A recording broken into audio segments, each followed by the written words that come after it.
kami sudah menerima bukti berhasil perhitungan kerugian untuk PT Asabri dan tanggal 28 Mei kami telah menyerahkan berkas perkara dan tersangka serta barang bukti pada tahap 2, pada tahap penuntutan.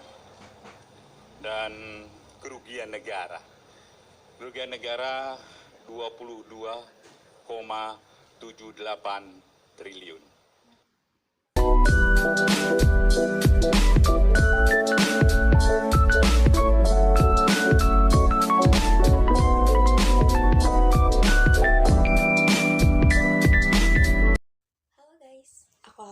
Di sini aku akan sharing sama kalian tentang salah satu kasus korupsi terbesar di Indonesia, yaitu kasus Asabri.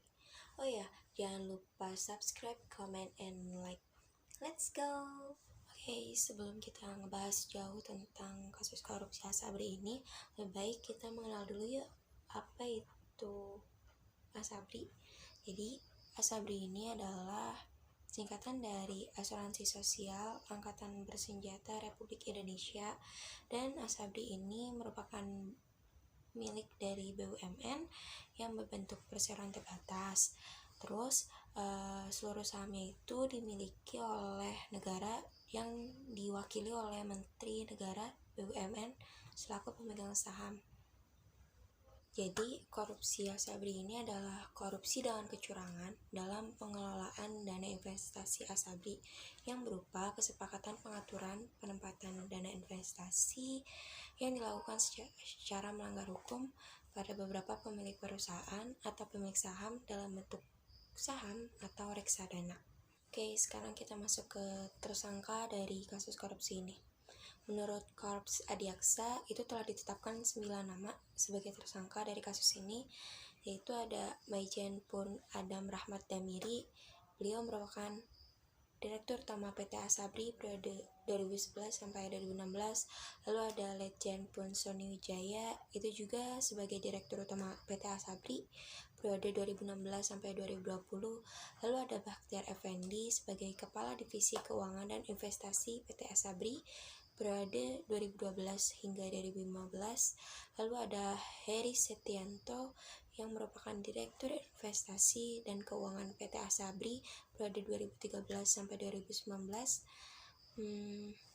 Lalu selanjutnya ada Ilham W. Siregar yang merupakan Kepala Divisi Investasi PT Asabri periode 2012 hingga 2017.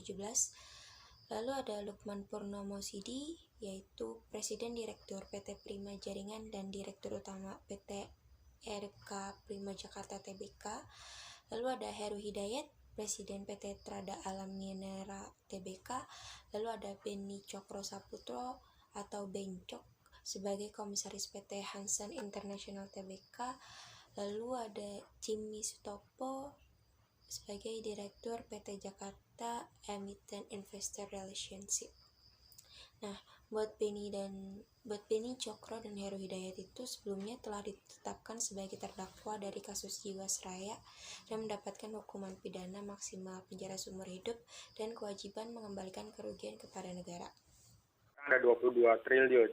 Nah, yang kemudian perlu diwaspadai adalah kasus ini tidak hanya sekedar dibongkar tapi juga dituntaskan, dan yang tak kalah pentingnya adalah bagaimana aset-aset milik koruptor itu bisa kembali, atau misalnya kerugian keuangan negaranya bisa kembali ke kas negara. Oke, sekarang kita masuk ke kronologi dari kasus korupsi ini.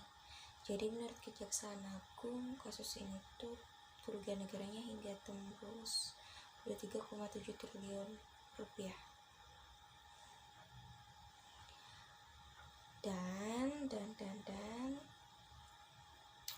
Ini tuh lebih besar dari kasus korupsi sebelumnya dengan 2 orang sama, Beni dan Heru, yaitu kasus korupsi Jiwasraya dengan kerugian tuh 16,81 triliun.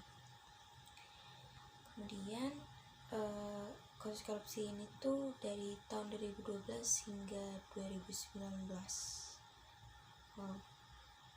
Dan melibatkan Direktur Utama, Direktur Investasi dan Keuangan, Kadif Investasi Asabri, dan mereka tuh bersepakat dengan pihak di luar Asabri yang bukan merupakan konsultasi investasi.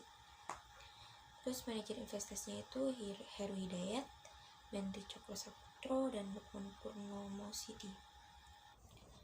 Jadi mereka tuh bersepakat untuk membeli atau menukar saham dalam portofolio Asabri dengan saham-saham milik Heru Hidayat, Benri Cokro Saputro, dan Lukman dengan harga yang telah dimanipulasi menjadi tinggi agar kinerja portofolio Asabri itu terlihat seolah-olah baik. Terus kalau misalnya saham-saham itu udah jadi milik Asabri, kemudian saham tersebut akan ditransaksikan atau dikendalikan oleh Heru, Benri, dan Lukman berdasarkan kesepakatan bersama dengan direksi Asabri. Nah, dari transaksi itu tuh seolah-olah saham tersebut tuh bernilai tinggi atau liquid. Padahal transaksi dilakukan hanya semu dan hanya menguntungkan 3 orang itu. Wow. Dan 9 nama tersangka itu dijatuhi hukuman penjara seumur hidup. Bisa saja berubah kan kita tahu hukum Indonesia seperti apa, gengs. Oke, terima kasih buat kalian yang udah enjoy for my video, udah ngedengerin dengan baik, dan jangan lupa subscribe, comment, and like. See you next time.